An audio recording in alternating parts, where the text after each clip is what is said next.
आहाहा! बघा काय मस्त तिळाची ही वडी झाली आहे. एकदम खुसखुशीत आणि परफेक्ट अचूक प्रमाणासहित ही रेसिपी आहे. तिळगुळ वडी करायची म्हटलं ना, की जाम टेन्शन असतं. गूळ कुठला आणायचा, पाक पुढे गेला तर काय करायचं, मागे गेला तर काय करायचं. सविस्तर रेसिपी हवी असेल तर आहेच की आपल्या दुसऱ्या चॅनलवर मधुराज रेसिपी मराठीवर जाऊन चेक करा. तिळाची वडी बाय मधुराज रेसिपी. बरं काय केलंय? काही नाही, फक्त तीळ भाजून घेतले 1 कपभर, मिक्सरच्या भांड्यात घातले, त्यामध्ये अर्धा कप भाजलेला शेंगदाण्याचा कूट आणि पाऊण कप गूळ घालून एकजीव केलं. आता हे मिश्रण कढईत काढून घ्यायचं.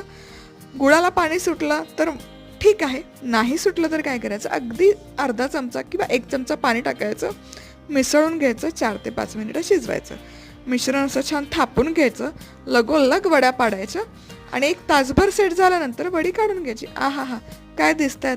चला पटकन सबस्क्राईब देखील करून